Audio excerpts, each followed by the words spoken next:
nosso Senhor Jesus Cristo, quando Ele chama aqueles 12 homens, né? E Ele tem uma intenção muito clara de educar aqueles 12 homens e, logicamente, a educação espiritual que o Senhor estava dando a esses homens não era apenas uma educação teórica, não era apenas naquilo que o Senhor Jesus Cristo ensinava, naquilo que o Senhor Jesus Cristo falava, mas também era algo na prática, né? E o Senhor ensinava aos seus discípulos e posteriormente eles viam o Senhor fazendo coisas extraordinárias, coisas maravilhosas, coisas magníficas. E nós vemos um versículo na Bíblia Sagrada, onde os discípulos eles pedem algo para o Senhor. Eles dizem para o Senhor: Senhor, aumenta-nos a fé.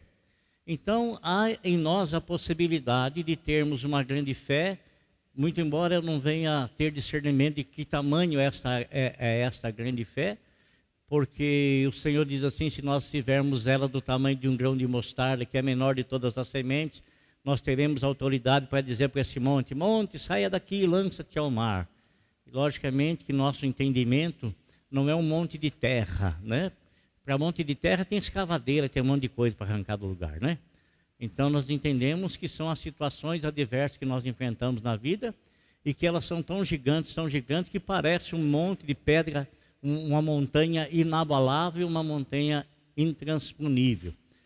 Mas nós entendemos que essa situação que muitas vezes eu enfrento, que muitas vezes você enfrenta, são momentos em que a nossa fé pode ser aumentada. E é desse jeito que vem o aumento da nossa fé, a capacidade de nós usá-la diante de dificuldades tantas que, humanamente falando, seria impossível de nós transpô-las, seria impossível de nós vencê-las, seria impossível de nós superá-las.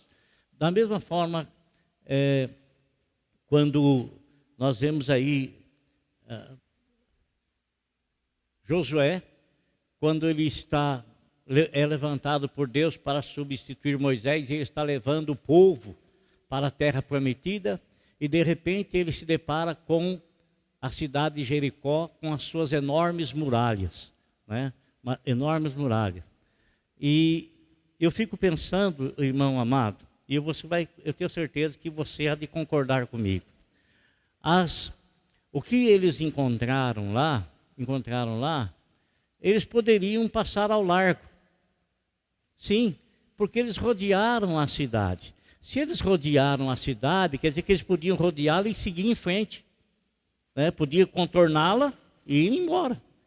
E aquilo ali, irmão, é um símbolo das dificuldades que ora se apresentam a nós, dos problemas que se apresentam a nós, e que muitas vezes a vitória nossa não é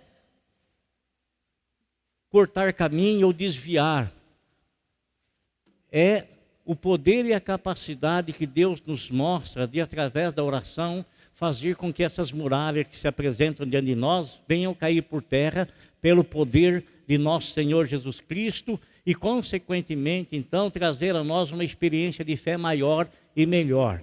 Isso é crescermos na fé. Se nós olharmos a vida de todos os apóstolos, de todos eles tiveram terríveis perseguições logo no início do ministério.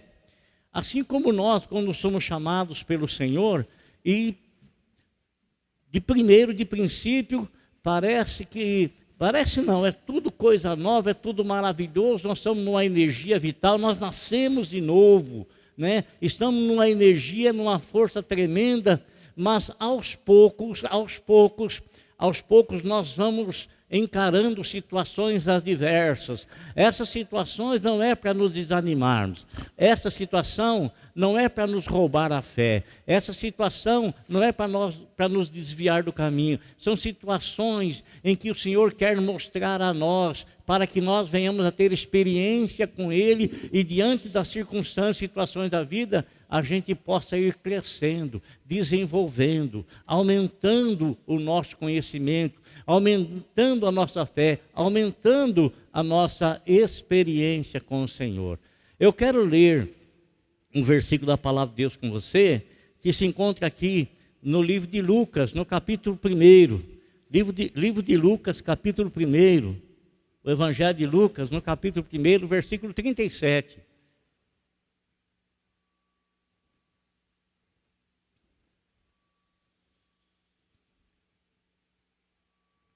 Nós sempre temos uma energia guardada dentro de nós. Sempre temos. Sempre. Capítulo 1, versículo 37 do livro de Lucas. Diz assim: pois nada é impossível para Deus. Amém? Vou ler novamente. Pois nada é impossível para Deus. Nada é impossível para Deus. Se eu perguntar aqui, quem é que já se deparou com uma situação em que estava a ponto de desistir, estava a ponto de deixar, a ponto de abandonar, porque estava vivendo uma situação e essa situação, ela era totalmente contrária ao teu querer, totalmente contrária à tua vontade, e ela era muito maior do que as tuas capacidades, ela era imponente diante de você e você impotente diante dela. Mas aconteceu algo na tua vida que, em meio a toda essa situação contrária, Deus ele foi levando você de uma forma, de uma maneira em que as portas foram sendo abertas, em que a situação ela foi sendo dominada, em que o Senhor começou a mostrar para você assim: tenha calma, tenha paciência, porque eu estou contigo. Já aconteceu muitas vezes comigo, eu tenho certeza que já aconteceu muitas vezes com você também. Já aconteceu muitas vezes. Irmão, nós entregamos a nossa vida ao Senhor. E nós temos que ter consciência de que o Senhor não levou isso à brincadeira. De que o Senhor, na verdade, Ele não leva nenhuma palavra que nós dirigimos a Ele na brincadeira. Nada. Com o Senhor não tem aquela conversa: eu falei sem querer, Não existe isso, não existe isso. Todo o abrir da sua boca, todo o pronunciar das suas palavras diante do Senhor tem um peso. Tem um peso. Por isso que o Senhor fala assim para nós: não seja tolo, não faça voto de tolo, não faça isso. Tenha consciência daquilo que você vai falar e tenha responsabilidade com aquilo que você vai abrir a sua boca para pronunciar numa aliança ou num voto que você vai fazer com Deus. Porque Deus não leva na brincadeira. Ele é sério e Ele leva a sério cada palavra. Eu aprendi muito isso, irmão. E eu vou dizer uma coisa para você: eu não faço promessa para Deus. Eu não faço mais assim coisas, sabe, votos impensados para Deus, no momento de emoção. Não faço mais isso. Eu não faço mais isso. Eu ando com o pé firme no chão e eu só me comprometo naquilo que eu vou ter força para poder realizar, para poder fazer. Só isso. Não faço mais, né? Porque eu aprendi que Deus ele toma conta da nossa vida tão maravilhosamente, que às vezes não há necessidade de você fazer voto assim, coisas de sacrifícios, de coisa, não.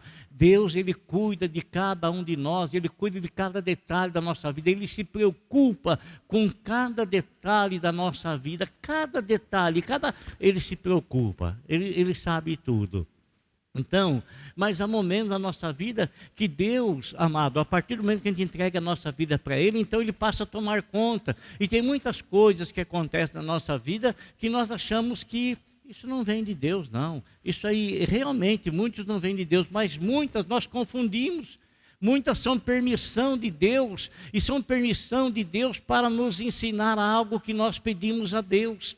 Porque às vezes nós fazemos pedidos para Deus, e esses pedidos que nós pronunciamos, nós colocamos diante de Deus, nós achamos que Ele vai fazer assim, vai pegar um anjo lá, e vai mandar o anjo para fazer isso, entregar para você aqui: toma aí 1 quilo de paciência para a tua vida, toma aí, meu amigo, 1 quilo de benevolência para a tua vida, toma, não, nada disso. O Senhor ele vai criar circunstâncias, situações em que isso vai ser plantado no seu coração e que você vai ter que exercitar para alcançar isso.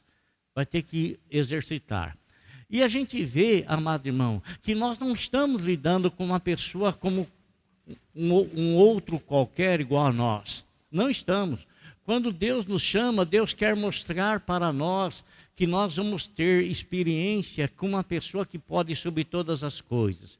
Nós vamos ter experiência com uma pessoa que é Senhor absoluto de tudo e de todos. E por isso, muitas vezes, haverá situação em que Ele poderia muito bem resolver e que nós ficaremos com uma interrogação na mente. Por que que Ele não resolveu? Por que que Ele não fez, sendo que eu creio que Ele é o Todo-Poderoso, sendo que eu creio que Ele é onisciente, onipotente, Ele é o Rei, Ele é tudo, e por que que Ele não resolveu essa situação? Mas eu quero que você tenha um entendimento espiritual muito claro, muito claro.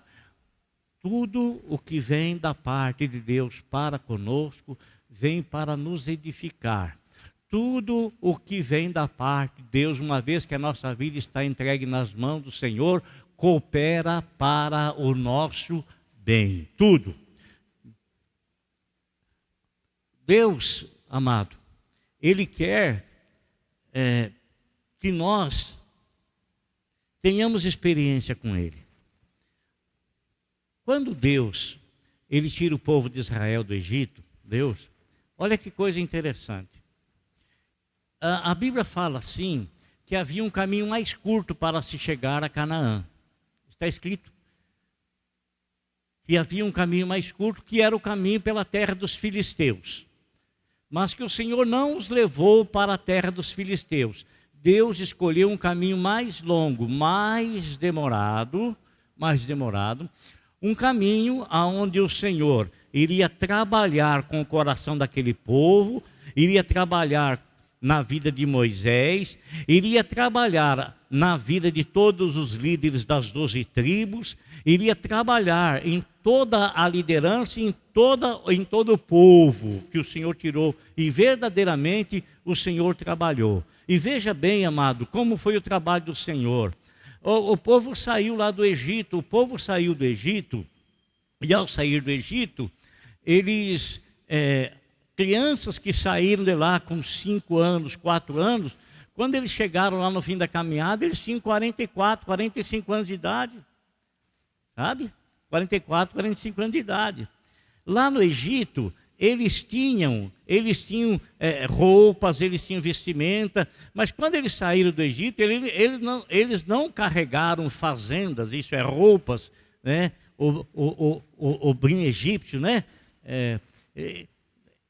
Deixa eu só fazer uma parte aqui. Eu estive no Egito, irmãos, e você precisa ver, o sábado no Egito, vêm pessoas de todas as cidades vizinhas, vêm ali para o Cairo. E eles vêm ali porque tem muita indústria, sabe, de roupa. Então o povo vem para comprar roupa para fazer. Inclusive tem roupa lá que é muito famosa, né? É muito famosa. Então, você vê muita gente, as lojas mais abarrotadas de pessoas comprando fazenda, comprando vestimenta, comprando panos. Então, irmãos, quando eles saíram de lá, ninguém carregou essas coisas, porque naquele tempo também não existia tanto quanto existe hoje. Mas conforme eles foram caminhando, conforme eles foram andando, irmão, era de se notar, olha que coisa fantástica, era de se notar, a criança ia crescendo, a sandália dela não desgastava, a sandália dela crescia junto com o pé dela, a vestimenta não se desgastava, a vestimenta ia crescendo conforme as crianças cresciam. Então, era algo sobrenatural, irmão.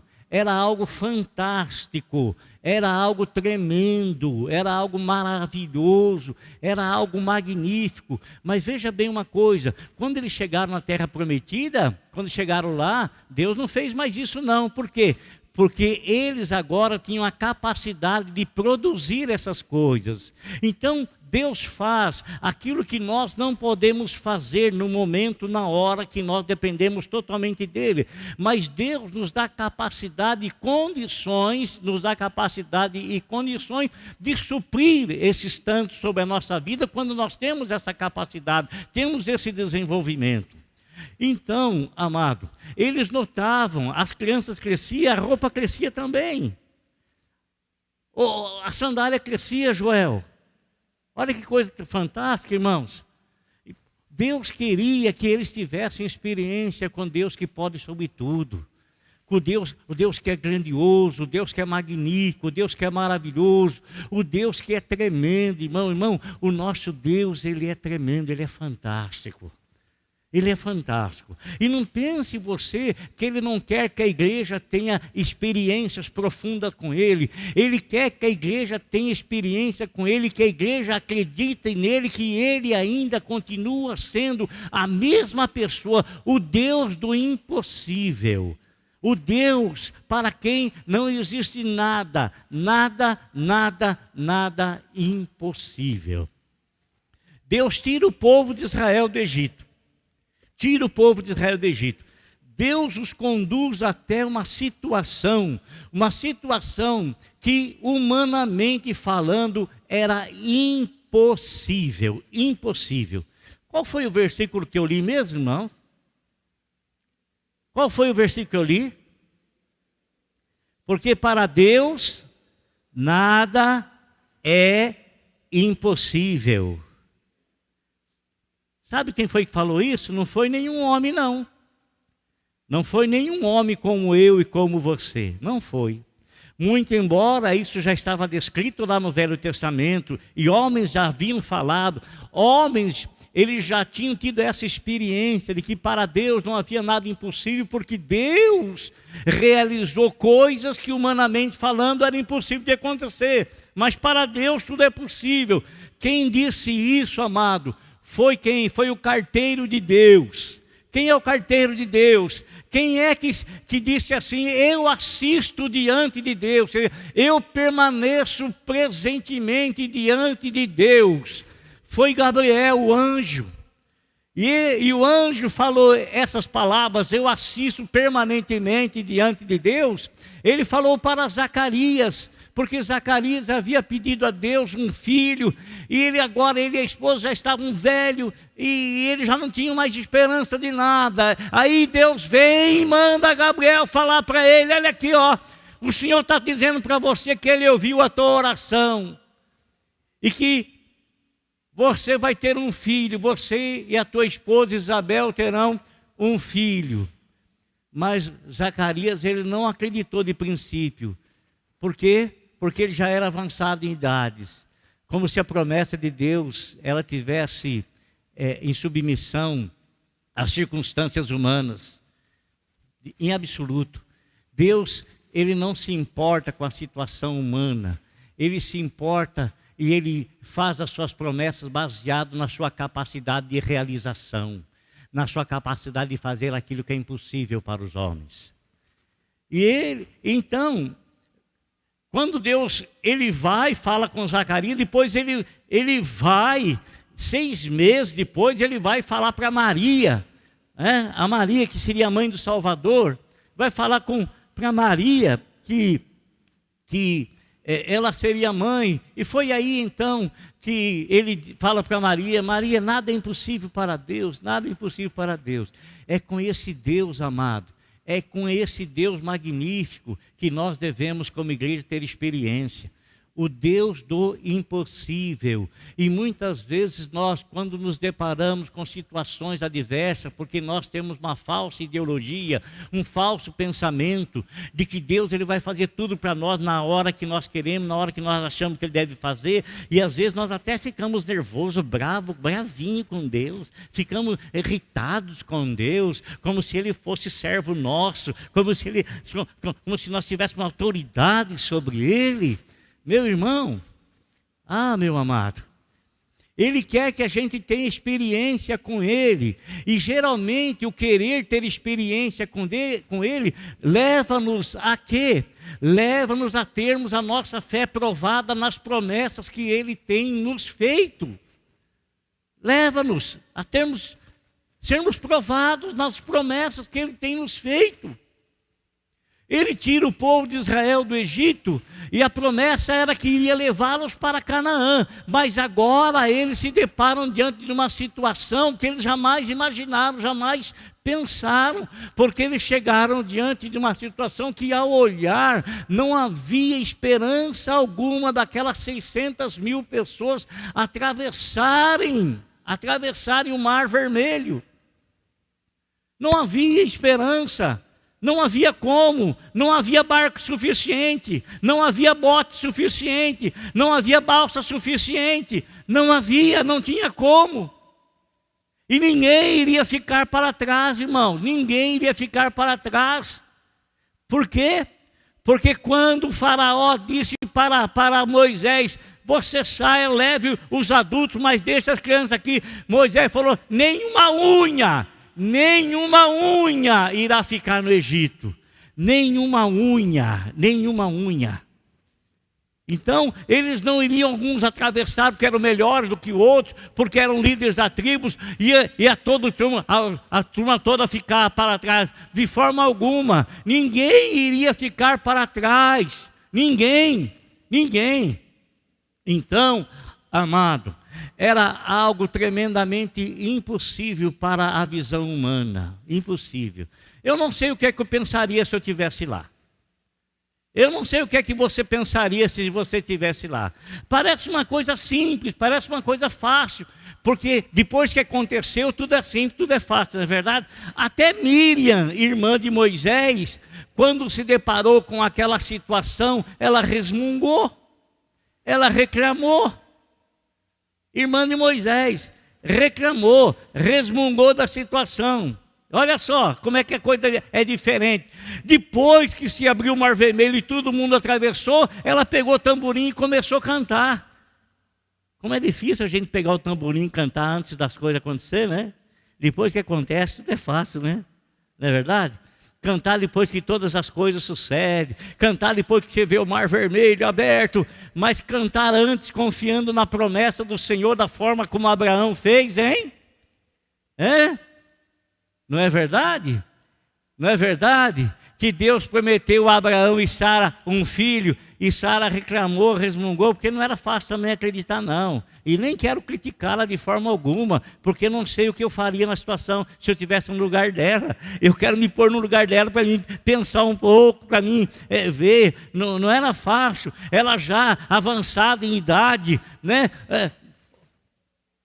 Sem condições alguma de gerar, o útero já sem condições, absoluto, recebe uma promessa que vai amamentar, né? Agora, ela reclamou, amado, e a pior coisa que tem é você, quando você recebe uma promessa de Deus, você reclamar, você resmungar. Parece que a coisa se torna mais difícil ainda. Parece que a situação se torna mais adversa ainda. Parece que a situação fica mais difícil ainda. Por isso que o Senhor fala assim, não resmungue, não julgue absolutamente nada antes do tempo, não julgue, não faça nenhum tipo de julgamento. Se Deus prometeu para você, façamos igual Abraão fez, e eu preciso aprender isso. Eu preciso dar glória a Deus nas promessas que Deus tem me feito, ainda que eu veja como impossíveis de acontecer, como impossível de suceder, mas eu tenho que aprender que eu não devo confiar na palavra de um homem que é igual a mim e que pode o tanto quanto eu. Eu tenho que confiar em Deus, que Ele é poderoso para cumprir exatamente tudo da forma, do jeito e da maneira que Ele prometeu. Eu tenho que aprender, e o aprender, amado, e o aprender exige de nós confiança, exige de nós desenvolvimento da fé, exige de nós crescimento na fé, exige de nós uma confiança de acreditarmos realmente naquilo que Hebreus capítulo 11, versículo de número 1 nos fala. que a fé, ela é a certeza das coisas que se esperam, a prova daquilo que não se vê. Como é que eu posso ver uma porta aberta no Mar Vermelho? Como é que eu posso enxergar isso se eu ainda não tenho tido nenhum tipo de experiência com Deus? Como é que eu posso? Irmãos, a promessa é levar até a terra prometida. Deus não falou os obstáculos que iriam enfrentar, não. Deus não falou.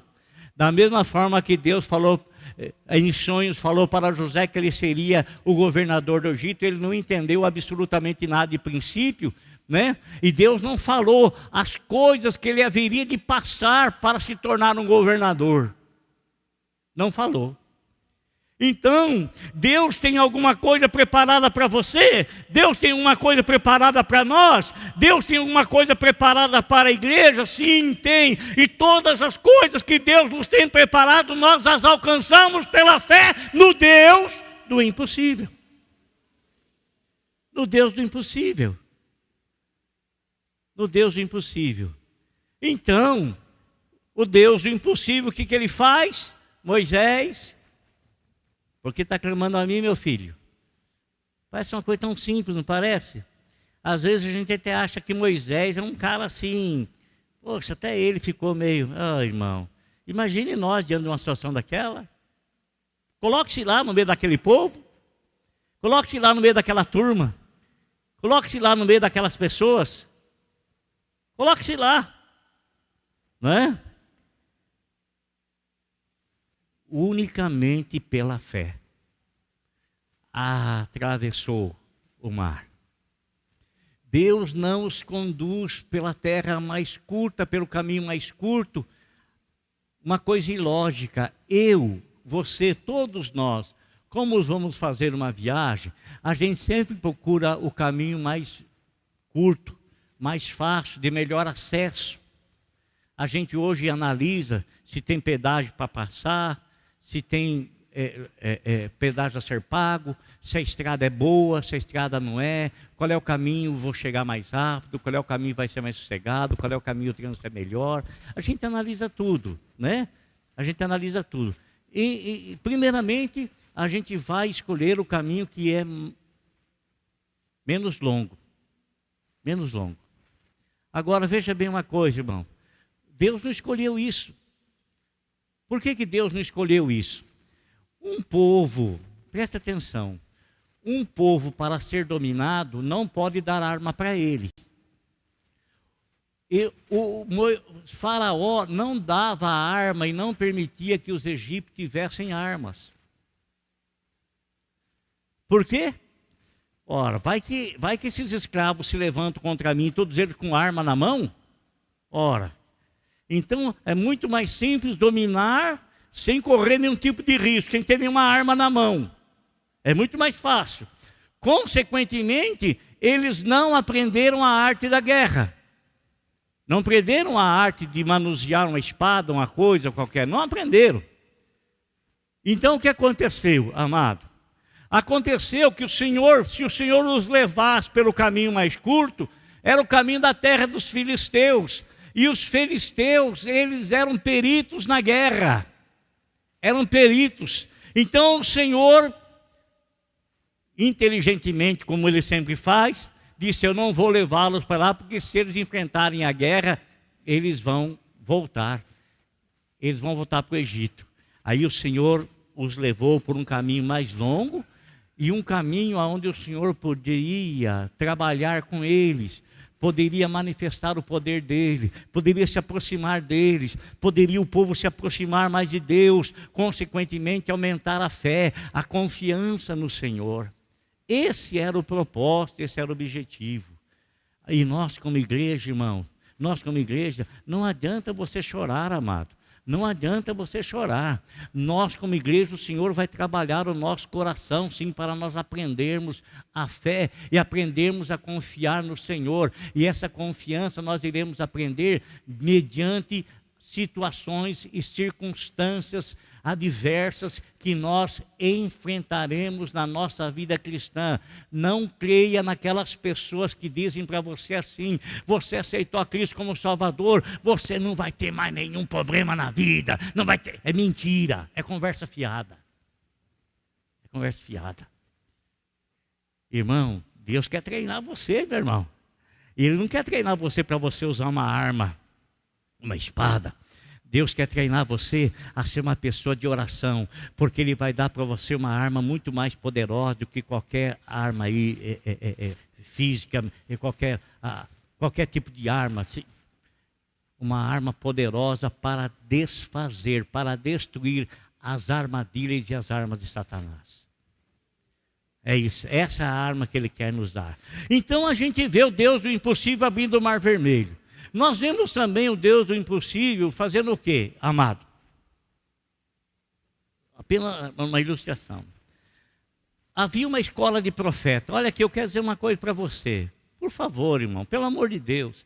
Eu quase tenho que rogar para as pessoas, amados, para se interessarem pelas coisas de Deus. Eu quase tenho que rogar, sabe? Eu sei a importância que tem. Eu sei que tem muita gente com talento, mas vive com esse talento enterrado, sabe? Não quer saber das coisas de Deus, quer saber o que Deus tem para dar para ela, mas ela não quer de forma alguma expor a vida dela para ser usada por Deus, para ser assim um instrumento de Deus. Espera aí uma coisa, meu irmão, você acha que Deus escolheu você para quê? Ora, para ser instrumento de Deus, sim. Para ser instrumento de Deus. E não adianta você falar igual Moisés falou: eu não tenho capacidade. Igual Jeremias falou: eu tenho a boca pesada. Não adianta você falar isso, não adianta. A igreja é escolhida com um propósito. A igreja, assim como cada dedo na minha mão, assim como cada membro do meu corpo, é escolhido por uma definição. Com a definição, entendeu? Então não adianta você quer afugentar, isso é verdade. Você quer se esconder, você quer pegar o talento que Deus te deu e você quer enfiar lá no fundo da terra, lá. Mas como é que eu vou saber qual é o tamanho? Pois bem, eu vou falar para você como é que você vai descobrir. Se enturme, sabe? Esteja no corpo. O meu dedo longe do meu irmão, que a tendência dele, o que é? Não vai ser irrigado pelo sangue, vai perder a vida e, consequentemente, vai morrer. Vai morrer. Então, você quer saber qual é o talento que Deus te deu? Se enturme, faça parte do corpo. Não fique uma pessoa assim, distante, longe, vendo tudo distante, vendo tudo de longe, vendo tudo assim, sem querer estar junto, amado. A minha mão não pode viver longe do meu corpo, estando cortada, estando à parte. Não pode, não tem como. Não tem como, irmão, não tem como. Está entendendo? E às vezes eu tenho que rogar para os irmãos.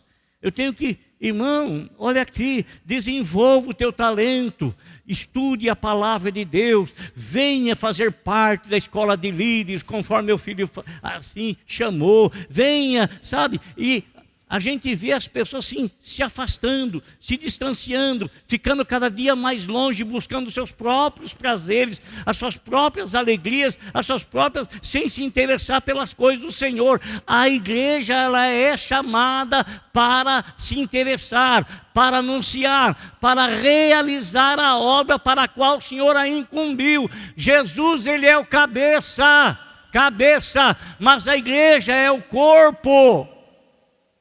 A igreja é o corpo. Então, meu amado, esse profeta, ele tinha uma escola de líderes, uma escola de profetas. Isso é, ele era alguém da mesma forma como Jesus foi, ou como Jesus era. Ele tinha uma escola de profetas, e ele então estava educando, ensinando espiritualmente essas pessoas para se tornarem profetas, anunciadores, pregadores do Evangelho, conforme Jesus fez com aqueles 12 homens e posteriormente com tantos outros mais. Vem, eu vou fazer de você pescador de homens. Ora, vem, ele está falando, vem. Ele está falando, não vai, não, vem. Primeiro você vem, depois você vai. Vinde a mim, depois você vai. Ele ensina e depois você vai. Aí, amado, o que aconteceu? Teve uma pessoa lá com visão, sabe? Você sabe que Deus dá visão para determinadas pessoas. E Deus mostra a necessidade para um de uma coisa que Ele não mostra para outro. Mas é uma necessidade que todos estão fazendo parte. Aquele profeta, irmão, ele estava ensinando, mas um dos alunos olhou e ele viu que o lugar estava meio apertado. Estava meio apertado. E precisava de um lugar mais espaçoso, porque havia muitas pessoas interessadas na escola de profetas. Havia muita gente sendo chamada e muita gente atendendo o chamado. Então um dos alunos teve a visão, falou: profeta, onde nós estamos está meio apertado. Vamos lá na beira do Jordão, vamos cortar umas linhas lá, umas madeiras, e vamos aumentar a escola. Vamos lá, vamos aumentar a escola. Né?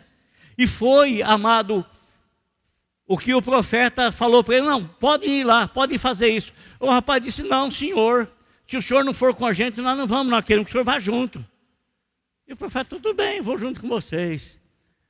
Irmãos, eles vão lá, o rapaz empresta o machado de alguém. Naquela época era o instrumento mais moderno que existia, né? Muito embora sendo desde sempre. E eles vão lá e eles estão cortando as árvores para fazer as vigas, para fazer as linhas, para aumentar a casa de profetas. O que aconteceu? Quando ele dá uma machadada, o ferro escapa do cabo e cai na água.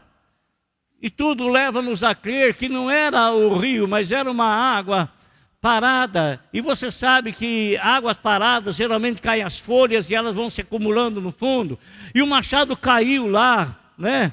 Era quase impossível de ser encontrado, até porque não havia mergulhadores naquela época, um aparelho de ficar, não existia nada disso. E o rapaz ficou pesaroso. Por quê? Porque o machado era emprestado, e o machado naquela época era algo de grande valor, de grande preço. E ele se sentiu muito responsável. Então ele vai e fala com o profeta. Olha porque do propósito do profeta estar junto alguém que ensinava a palavra, mas era alguém que tinha experiências com Deus. Experiência com Deus. Era alguém que pensava em possibilidade. Irmão, preste atenção, quer dizer para você, pense sempre em possibilidade. Pense sempre em possibilidade. Porque você está lidando com Deus que pode sobre tudo. Você está tendo comunhão, intimidade, relacionamento com Deus que pode sobre tudo. Pense sempre com possibilidade. Ainda que você esteja diante das muralhas de Jericó, são intransponíveis. Você não pode transpô-la. Você não tem força suficiente diante dela. Mas você está na presença e você está lidando com Deus que pode sobre todas as situações. Como eu falei para vocês, havia possibilidade deles contornarem, porque eles deram volta 7 vezes lá em volta das muralhas. Havia possibilidade deles contornarem a muralha e seguirem adiante. Mas aquilo ali, amado, é um símbolo de situações adversas que eu enfrento na vida e que você enfrenta na vida e que eu me vejo totalmente incapacitado diante delas. Mas o Deus que eu creio, o Deus que eu confio, o Deus que eu prego, para Ele não existe impossíveis. Às vezes não é para você contornar a situação. Às vezes é para você chamar a presença de Deus, para que você tenha uma experiência tremenda com Deus, porque Ele vai destruir as muralhas que te impedem de avançar. Ele vai destruir as muralhas que te impedem de avançar. Então Ele chama quem? Chama o profeta. O profeta vai perguntar: onde é que caiu o ferro? Onde é que caiu? Caiu mais ou menos aqui, ó. E ele pega um pedaço de galho. Poxa. Ele põe esse pedaço de galho na água ali. O cara pesca o machado. sem linha, sem anzol, sem isca, sem absolutamente nada, o ferro contra a lei da gravidade e ele vem flutuando. Você está lidando com Deus do impossível. Nós estamos lidando com Deus que pode sobre todas as coisas. O Senhor, Ele pode trazer à tona aquilo que está escondido. Ele pode te dar a capacidade de alcançar aquilo que você perdeu e que você não tem força de reaver. Ele pode fazer isso na tua vida. Pense sempre em possibilidade. Amém? Pense sempre com possibilidades. Pense que você não está lidando com uma pessoa que é igual a você. Você está lidando com o supremo arquiteto do universo. Amado, aqui só para mim encerrar. Olha, mais um exemplo só para a gente saber. Você sabe, uma das coisas que primordiais na nossa vida, amado, primordiais, é nós não nos afastarmos da presença de Deus. É a gente não se distanciar de Deus. E você pode até ter os motivos que parecem plausíveis e justificáveis. Você pode ter. Por causa irmão, isso pode contar diante dos homens, mas não se conta isso diante de Deus. Não se conta isso diante de Deus. Porque Deus, Ele jamais nos chamou para nós ficarmos olhando para a vida de homem algum. Jamais. A minha fé, ela não pode estar baseada em homem algum, quer seja ele a bênção, quer seja ele depois de bênção virar uma outra coisa, nada disso. Hebreus 12, 2. Devemos olhar continuamente para o Senhor, que é autor e consumador da fé. Quando você deixa isso, o temor entra no teu coração e você perde toda a resistência espiritual e você se torna, amado, você se torna presa do seu medo. Do seu medo. Você perde a confiança em Deus por algo que você colocou entre você e Ele. Olha, havia um exército grande. E Saul era o rei desse exército, ele era o líder. Mas um único homem, um homem com 3 metros de altura, olha, daqui onde eu estou, lá embaixo, da minha altura, vai dar 2,65 metros por aí. Mas é um homem desse tamanho assim. Ele sozinho afugentava Saul e todo o seu exército. Por que afugentava? Porque Saul, sendo representante, ele havia, amado, feito algo que não era para ele fazer. E quando a gente faz algo que não é para nós fazermos, o medo toma conta do nosso coração, porque a gente cai, amado, numa dúvida espiritual. A gente cai, meu irmão, o medo toma conta, nós caímos numa insegurança espiritual. E quando nós estamos em segurança espiritual, muitas coisas que nós poderíamos dominar, estando em comunhão com Deus, a gente vira escravo do medo e do temor. Ele desafiava todo mundo e ninguém queria lutar com ele. Mas Deus prepara um rapazinho lá, o rapazinho até bonitinho, a Bíblia fala que ele era de boa aparência, ruivinho, bonitinho, sabe? Não era musculoso, não era assim de uma aparência chamativa, não era igual Saul, porque Saul, ele era aquele que se destacava no meio de todos os demais. A Bíblia fala que ele tinha a cabeça dele acima dos outros, quer dizer, ele era muito alto. Ele era um rei que todos nós escolheríamos, se fosse para nós escolher a nossa própria visão, né? E por isso que ele foi o rei que o Senhor deu para o povo, um rei que o povo queria, porque o povo ia escolher ele daquele jeito lá, né? Deus sabia disso. Mas Deus escolheu Davi, e Deus então, amado, Ele coloca em Davi a força da confiança. Sabe? Força da confiança. Não era força física. Força da confiança, força da fé. A força da confiança, a força da fé, ela é muito mais poderosa do que a força física. Ele vai lá levar uma merenda para os irmãos dele que faziam parte do exército de Saul.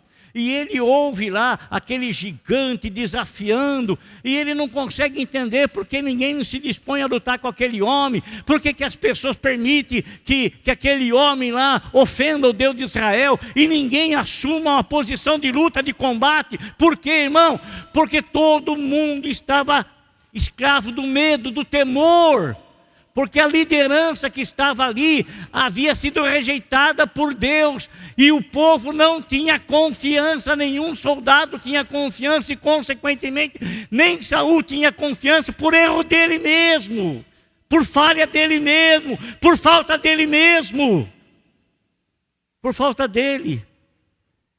Ele não via nada com possibilidade, ele não via absolutamente nada. Por quê? Porque ele estava reprovado diante de Deus. A pior coisa que existe na vida de um líder é estar reprovado diante de Deus. Ele não tem confiança em nada. Ele não tem confiança em ninguém. Ele não tem confiança mais em Deus. Ele não tem confiança em si mesmo. Não tem confiança. Perdeu a confiança. Você pode dar o que for para ele, não vai, não tem jeito, não desenvolve, não cresce, não tem como. Era assim que Saul estava, assim que todo mundo estava. Mas chega lá o rapazinho lá, não, eu vou lutar com esse homem aí. Mas e daí? Irmão, ele não via como os demais viam. Todos viam o tamanho que Golias era, mas Davi via o tamanho que Deus era. Está me entendendo?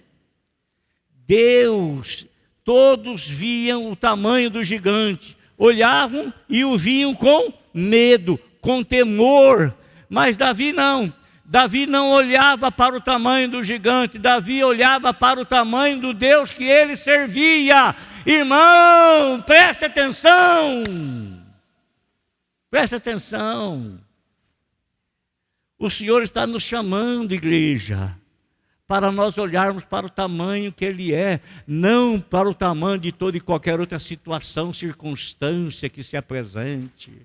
O teu Deus é maior, o teu Deus é mais forte, o teu Deus é mais poderoso.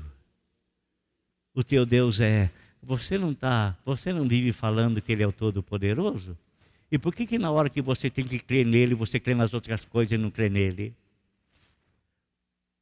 Por quê? Teu Deus é forte, amado. Você acha que uma pedrinha poderia derrubar um homem de 3 metros de altura? Você acha? Você acha que uma funda com uma pedra poderia... Você já levou estilingada? Já levou a pedrada estilingada? Nunca levou? Dói pra caramba, mas não é suficiente para te derrubar. Não é suficiente. E o interessante, irmão, o que me chama a atenção nessa palavra, é que quando Davi atirou a pedra nele, pegou na fronte dele, e geralmente uma coisa que pega na tua frente joga você para trás, não é verdade? Te joga para trás. Deu na fonte dele, e ele caiu com a cara no chão. Com a cara no chão. Sabe por quê? Porque ele pronunciou palavras contra o Deus de Israel, e Deus fez ele meter a cara no pó. Note uma coisa, amado. Todas as pessoas que têm se levantado contra Deus, todas as pessoas que têm falado coisas horríveis contra Deus, procure na história e veja o tipo de morte que eles tiveram. Vê o tipo de morte que eles tiveram. Vê como eles morreram. Porque geralmente Deus faz isso, faz a pessoa engolir aquilo que eles falaram. Faz eles engolirem aquilo que eles falaram. E muitos deles, na hora que estão engolindo o que estão falando, se arrependem de ter ofendido a Deus, porque eles percebem que é o momento do julgamento, que é o momento de se apresentar diante de Deus. Outros não. Outros continuam com seus desafios, continuam com sua ira, continuam com sua revolta, continuam com seu ódio contra Deus, e eles vão para longe, distante de Deus. Mas muitos, a hora que a justiça chega e começa a apertá-los, a justiça divina começa a espremê-los, muitos deles percebem que vão ter que dar conta e se arrependem diante de Deus, se arrependem daquilo que falaram, se arrependem de suas atitudes, se arrependem dos seus modos, do seu jeito. Quer uma prova? Veja aquele homem que morreu ao lado do Senhor. Aquele homem que morreu à sua direita. Senhor, lembra-te de mim quando entrar no teu reino. O outro, que? Desce daí. E se desce daí, se tu és Deus, desce daí. Desce e tira nós daqui também. Destinos diferentes. Por quê? Por posições diferentes. Por decisões diferentes.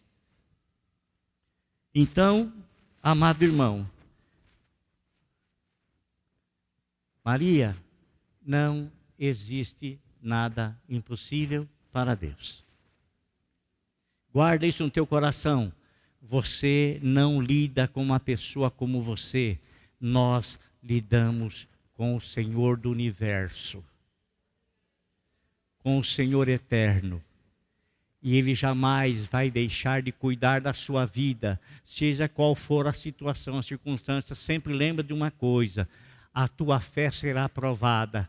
E vai dando glória a Deus, porque se você der glória a Deus, a tua fé será fortalecida como foi a fé de Abraão. Mas se você reclamar, ainda que você alcance a bênção, porque o Senhor, Ele tem um compromisso com a palavra dEle dirigida a você, mas você não vai alcançar com satisfação. Você não vai alcançar com prazer, você vai alcançar a bênção, porque Deus comprometeu-se com a palavra dEle para a tua vida. Amém? Maria, pois nada é impossível para Deus.